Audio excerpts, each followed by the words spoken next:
네, 부활의 은총이 여러분 가운데 임하시기를 간절히 축복드립니다. 세계적인 그 복음주의 저술가인 필립 얀시라는 사람이 있는데요.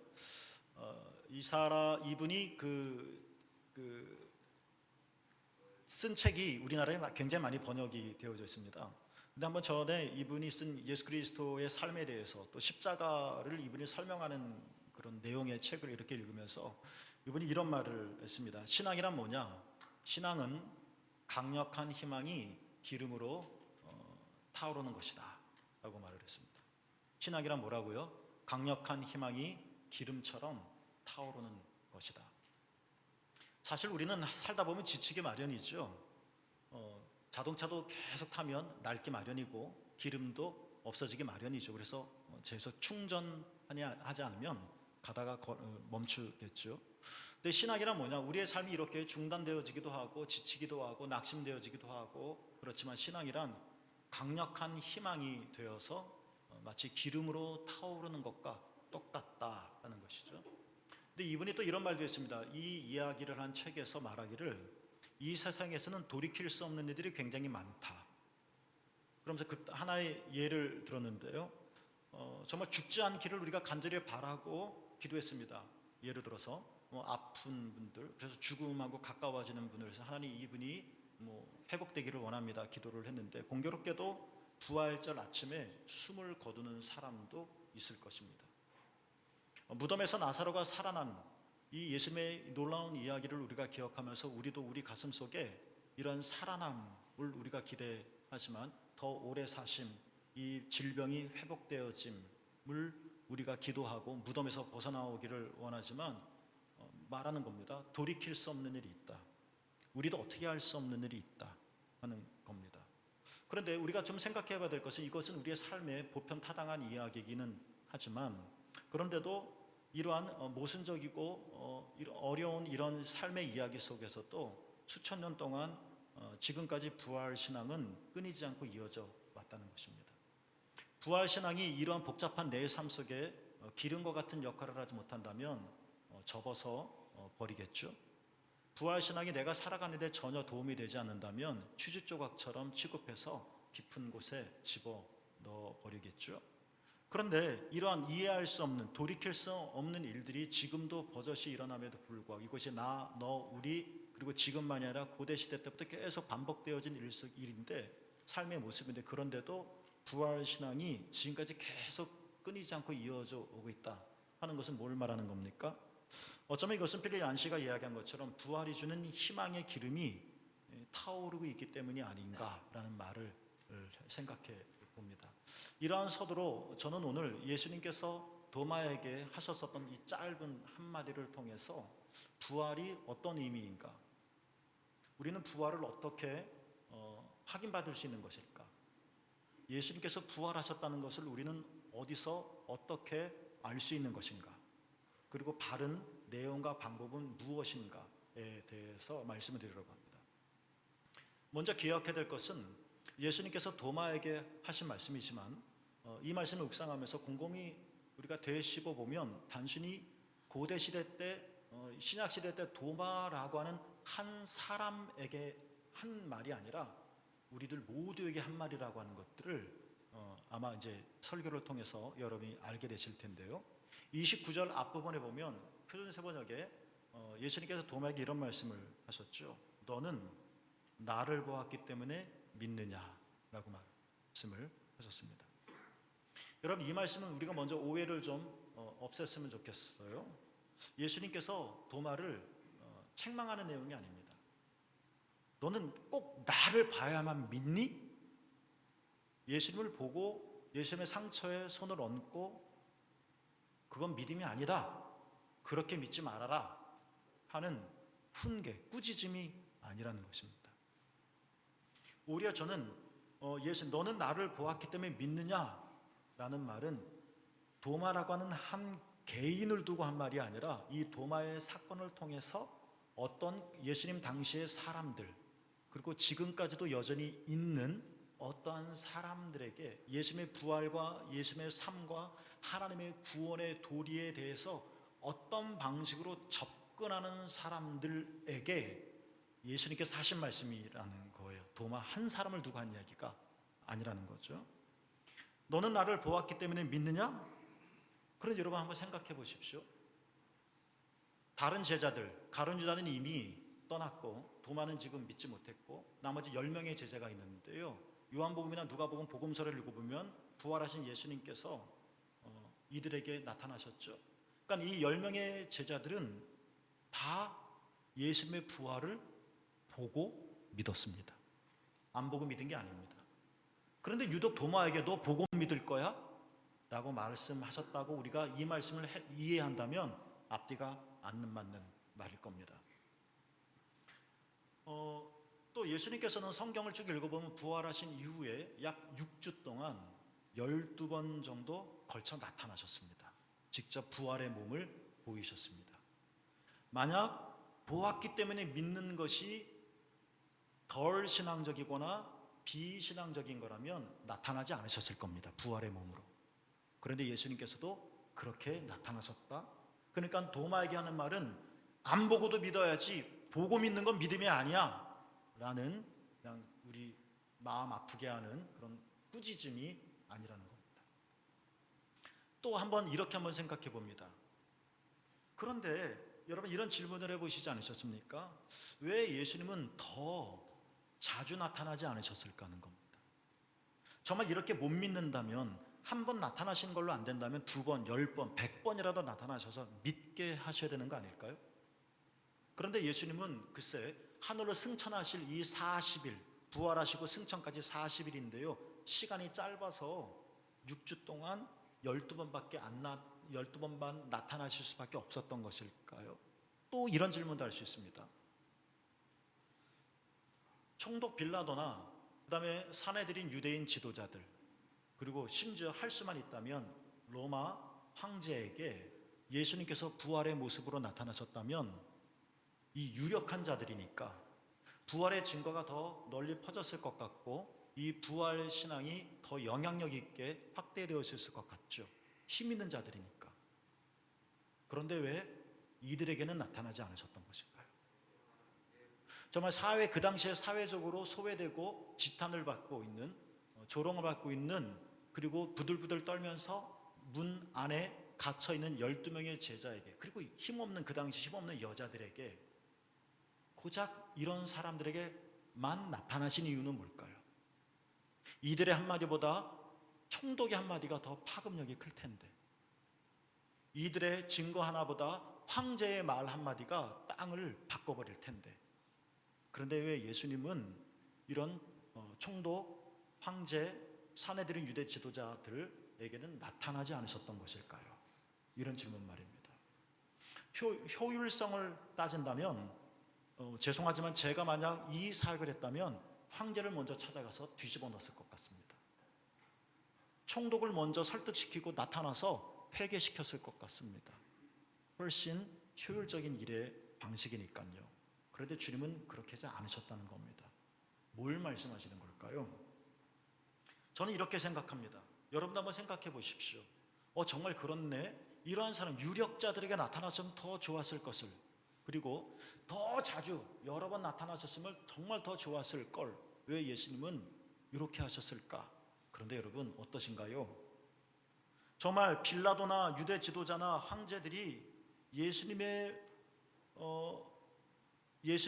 부활하신 몸으로 그들에게 나타났다고 해서 여러분 생각해 보세요. 그들이 진짜 예수님의 부활을 믿었을까요? 우리가 성경을 읽어보면 예수님께서 부활 이후에 당신을 드러내 주신 이 사건 하나하나를 사복음서를 이렇게 쭉쭉 읽어보면 기본적으로 이렇습니다. 믿지 않은 사람이 부활한 예수님을 본 경우는 하나도 없다. 그러니까 예수님이 손이 짧아서 시간이 없으셔서 그리고 황제 앞에 서기는 부들부들 떨리니까 제안하시고 막을 치신 것이 아니라 이들에게 나타났다 하더라도 이들은 믿지 않았을 거라는 겁니다. 그렇죠? 이게 성경이 이 질문에 대한 방증을 해주는 겁니다. 이게 무슨 뜻이냐면요, 오늘 저는 예수님의 첫 말씀, 너는 나를 보았기 때문에 믿느냐, 우리는 이 말씀을 지금까지 도마에게 하신 말씀이라고 생각해 왔는데 이게 어쩌면 우리들에게 하는 말씀입니다. 그렇다면 이 말의 뜻은 뭐냐? 너는 나를 보았기 때문에 믿느냐? 어쩌면 우리도 똑같이 예수님에게 이러한 요구를 하고 있는 것이 아닐까? 보여주십시오. 그러나 말씀드렸듯이 이렇게 유력자에게 나타나지 않으신 것, 고작 6주 동안 12번밖에 나타나지 않으셨다는 것, 그리고 이러한 추측들을 통해서 이러한 사람들에게 예수님께서 부활의 몸을 보이셨다 한들 성경의 이야기를 보면 추측 가능한 것이 이들 또한 여전히 예수님을, 부활의 예수님을 믿지 않았을 것, 이러한 말들을 종합해 보면 이런 겁니다, 여러분. 예수님의 첫 마디의 뜻이 이런 의미가 담겨 있다는 거예요. 예수님의 부활을 사실적으로 증명하는 것은 우리 신앙에 그다지 중요하지 않다는 것입니다. 너는 나를 본고로 믿느냐? 보여달라는 겁니다.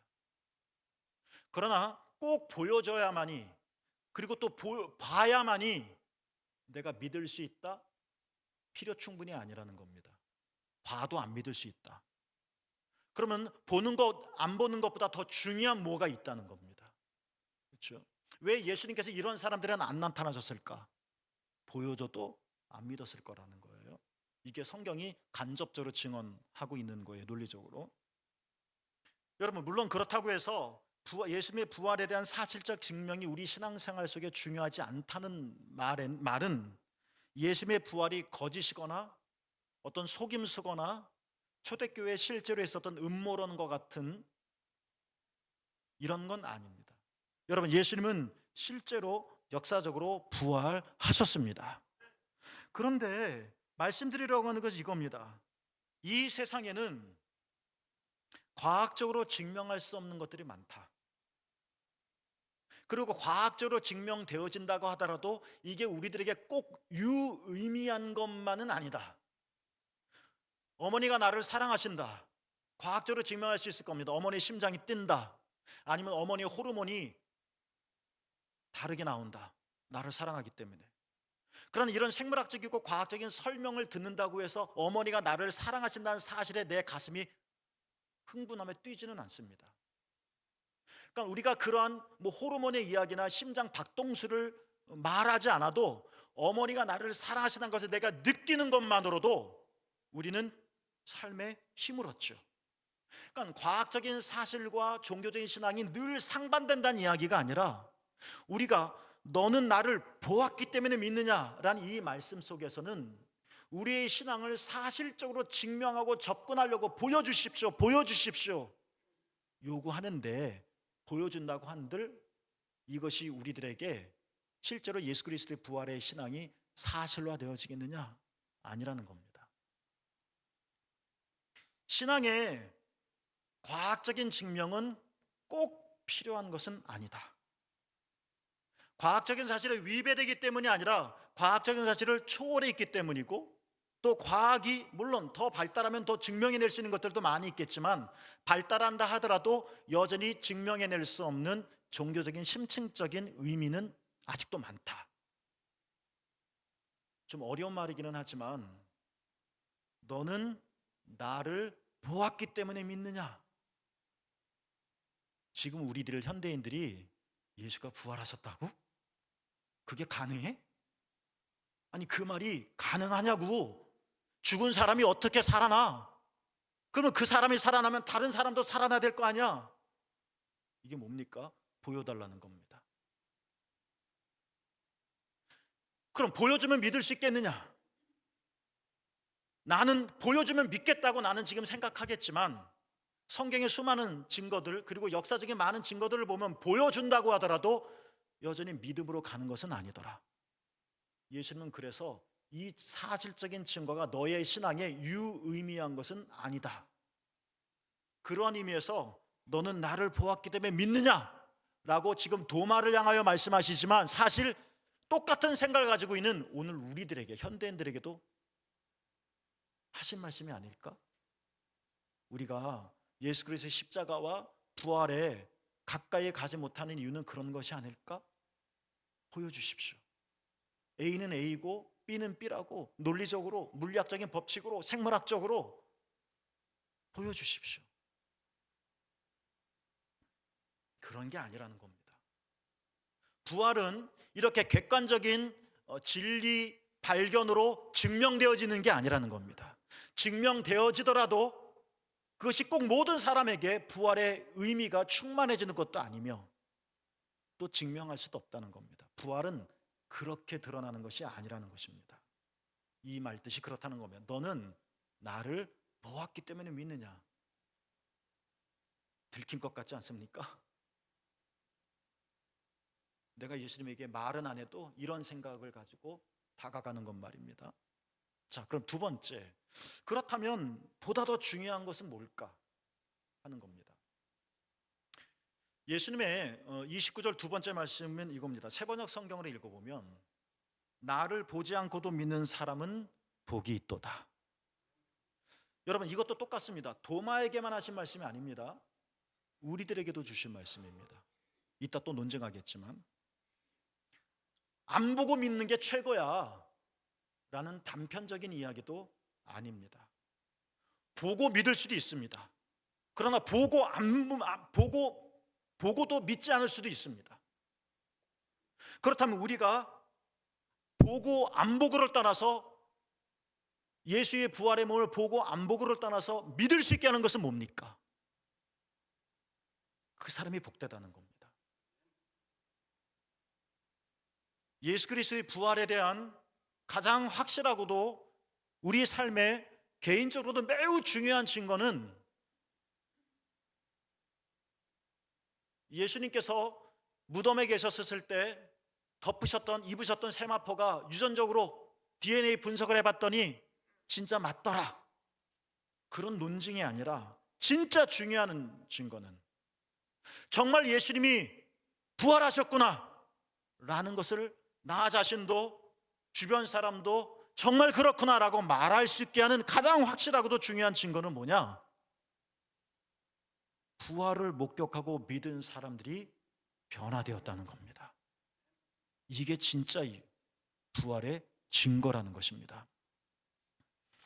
부활의 주님을 만난 사람들, 수많은 사람들의 공통점은 그들 모두의 삶이 바뀌었다는 겁니다. 이것은 사도행전이 너무나도 잘 보여주고 있는 내용입니다. 십자가에서 도망갔던 사람들이었습니다. 그런데 그 똑같은 사람이 예수님을 따라가지 못했던 멀찍이 지켜봤던 사람들입니다. 그런데 그 사람이 겟세마네 동산에서 예수님께서 붙잡히실 때 굴러던 옷을 벗고 도망갔던 그 사람이 똑같은 사람이 사도행전 읽어보면 바뀌었습니다. 희망과 용기로 가득 차서 세상에 부활하신 그리스도를 전했다는 겁니다. 사도행전에 베드로, 특히 바울의 설교들이 굉장히 많이 나옵니다. 비시디아 안디옥이나 에베소서나 그 다음에 총독 아그리빠 왕 앞에서 설교한 바울의 변증이 나옵니다. 한번 읽어보십시오. 굉장히 복잡한 것 같지만 그 바울의 메시지의 초점 중에 하나는 뭐냐? 죽은 자가 살아났다는 겁니다. 바울은 지금 그걸 말하고 있는 것입니다. 나를 보라는 겁니다. 그들은 정말 예수님의 신앙, 예수님이 부활하셨다는 이 사실이 와 놀랍네 하는 정도가 아니라 진짜 뒤집어졌습니다. 그래서 십자가 옆에서 주랭랑 쳤던 자들이 이제는 그 부활하신 예수 그리스도를 증거하기 위해서 기꺼이 감옥에 갔습니다.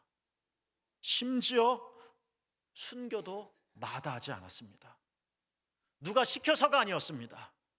그 안에 예수님께서 사셨다, 예수님께서 부활하셨다, 이 신앙이 그를 그렇게 뒤집어 놓았다는 것입니다. 그래서 예수님의 이 말씀을 다시 묵상해 보려고 합니다. 예수님이 부활하셨다고요? 예수님께서 다시 살아나셨다고요? 어떻게 할 수 있습니까? 나를 보지 않고도 믿는 사람은 복이 있도다. 진짜 예수 그리스도의 부활의 가장 중요한 증거는 뭡니까?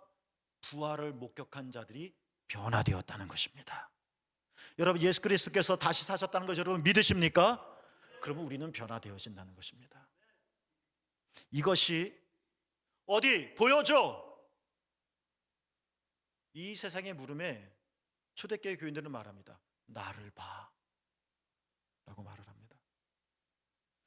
아니, 무덤이 폈다는 것은 이 사람이 죽지 않았다는 거지 살아났다는 증거는 아니잖아. 어딨어?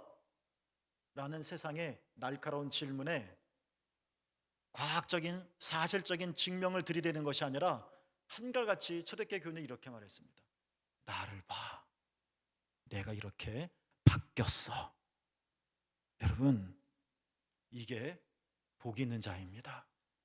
이게 부활의 증거입니다. 예수님의 부활은 과학적인 사실에 드러나는 것이 아니라 예수님의 부활이라고 하는 놀라운 역사적인 사실은 예수 그리스도의 부활로 인하여 변화되어진 저와 여러분 우리 모두의 삶 속에서 증거되어지는 것입니다. 여러분이 부활의 그러므로 증인인 것입니다. 예수 그리스도의 부활이 여러분에게 이러한 놀라운 유의미한 사건이 되어지기를 축복합니다. 저는 결론적으로 이런 말씀을 드리려고 합니다. 도마에게 하신 세 번째 말씀인데, 도마에게 하신 말씀의 뒷부분에 세 번역으로 다시 읽어보면 나를 보지 않고도 믿는 사람은 복이 있도다. 나를 보지 않고 믿는 사람. 지금 예수님은 승천하셨습니다. 부활하시고 40일 있다가 하늘로 올라가셨죠. 그러니까 부활의 예수님은 승천 전에, 말하자면 우리는 성서 이후의 시대를 살고 있죠. 저도 여러분도. 그러니까 말하자면 우리는 예수님의 부활을 직접 목격할 수 없는 시대의 사람이라는 겁니다. 그러니까 나를 보지 않고도 믿는 사람, 이 사람은 도마 시대 때 또 어떤 사람들을 가리키는 것이기도 하겠지만 나를 보지 않고도 믿는 사람의 말은 그 시대의 어떤 무리들만이 아니라 오늘 이 시대, 그 이후 시대를 살고 있는 우리들에게도 향하는 말씀이라는 겁니다. 이해하시겠죠? 자, 그렇다면 우리는 아무리 이스라엘 디베랴 갈릴리호수를 가더라도 우리가 성지순례를 가더라도 부활의 예수님께서 우리에게 나타나지 않으실 것인데 제자들이 보았던 방식으로. 그런데 예수님은 복이 있다라고 말씀을 하십니다. 이게 무슨 의미일까? 2000년 전에 부활하신 이 놀라운 예수 그리스도의 이 사건이 시대의 상황이 지나서 부활을 직접적으로 상처에 손을 얹거나 부활하신 예수님의 육체의 몸을 만진다거나 할 수 없는 우리에겐 어떻게 확인될 수 있는 것일까? 이 부활이 우리들에겐 어떤 의미 있는 일일까? 하는 건데요. 저는 도마 이야기를 읽으면서 20장에 나오는 도마 이야기를 읽으면서 늘 감동적인 것은 뭐냐? 예수님께서 부활하신 후에 제자들과 도마에게, 오늘 본문에 도마에게 나타나셨을 때 우리가 다 읽지는 않았지만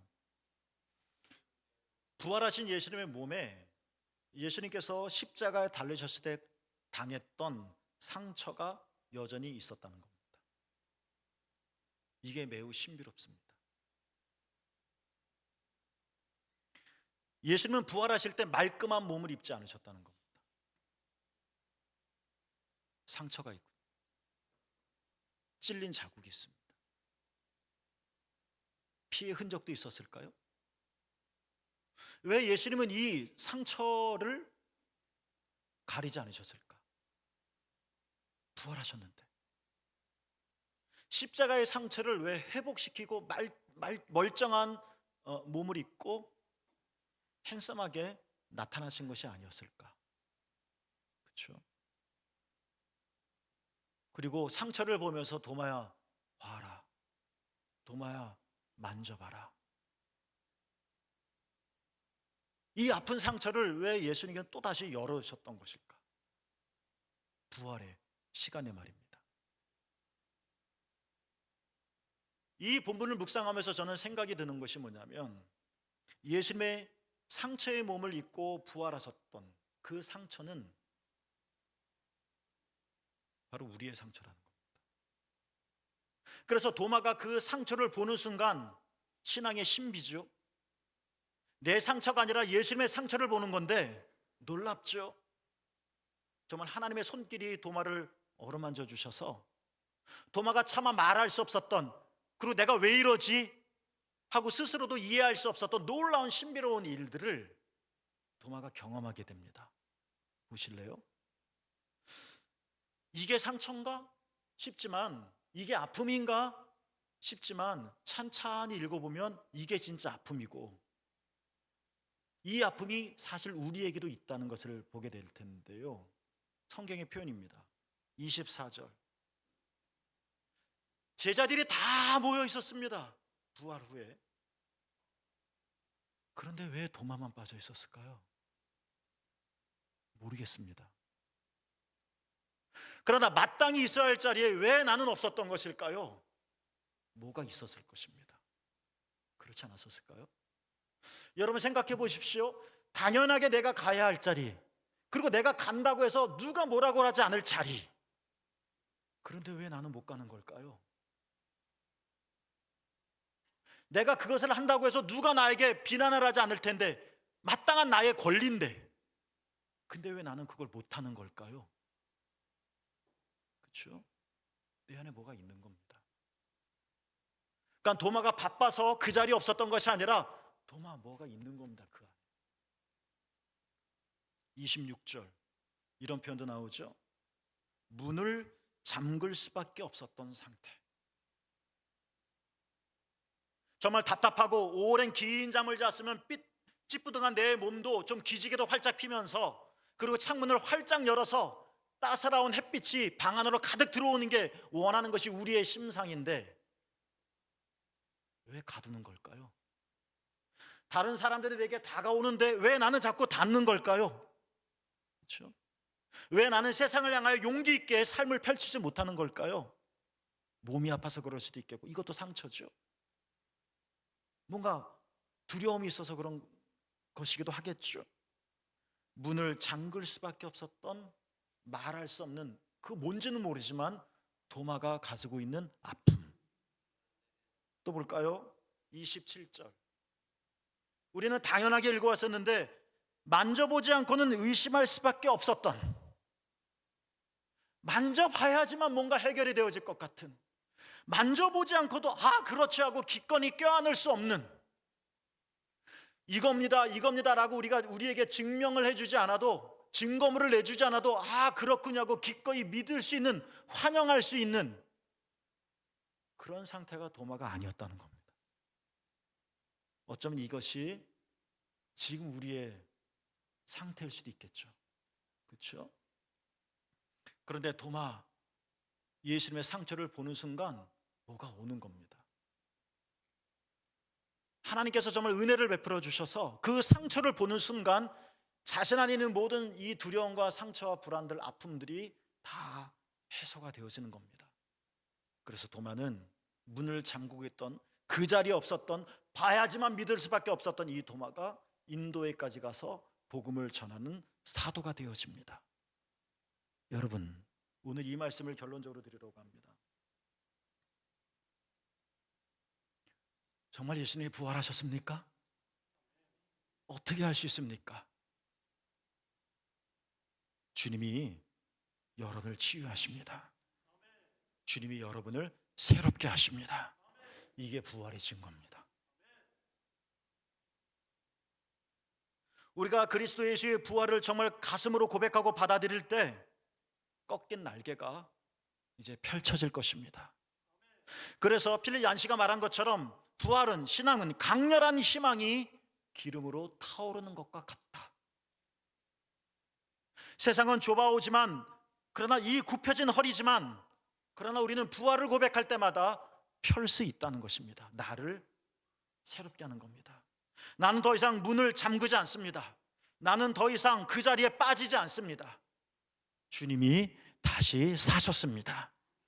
이것이 부활신앙이 내게 새로움을 주는 은총이라는 것입니다. 예수님께서 부활하셨다는 것은 교리적으로 설명하는 것이 아니고 성경에 그렇게 써있지라고 내가 끄떡끄떡거리는 동의하는 것이 아니라 예수님께서 참으로 사셨다. 그럼 우리를 새로 하십니다. 우리에게 힘이 생깁니다. 강렬한 희망이 기름으로 타오르게 합니다. 여전히 우리는 뒤뚱뒤뚱거릴 수 있고 엇돌 인하여 마음이 아플 수도 있고 낙심이 되기도 하겠지만 지치기도 하겠지만 그러나 기름이 다시 타오른다는 것입니다. 부활의 주님이 여러분이 이렇게 고백되어질 때 그래서 주님이 말씀하십니다. 나를 보지 않고도 믿는 사람은 어떻다? 복이 있도다. 사랑하는 새물교회 여러분, 부활의 주님이 여러분을 새롭게 해주실 것입니다. 그 주님을 우리가 보지 못해도 받아들이고 용납하고 믿음으로 나아갈 때 주님께서 여러분을 온전케 하실 것입니다. 내 과거와 현재가 다를 것이고 현재보다 미래가 더 나아질 것입니다. 그것을 기대하며 나아가시는 겁니다. 그것을 꿈꾸며 나가는 것입니다. 내가 여러분이 바로 부활의 중요하고도 가장 큰 증거가 되어지는 것입니다. 여러분, 우리 주님은 살아나셨습니다. 우리 주님이 다시 살아나셨습니다. 이 부활의 고백이 여러분을 살릴 수 있게 되기를 축복합니다. 이 부활의 신앙이 여러분에게 희망으로 기름으로 타오를 수 있게 되기를 주님의 이름으로 축복합니다. 기도하겠습니다.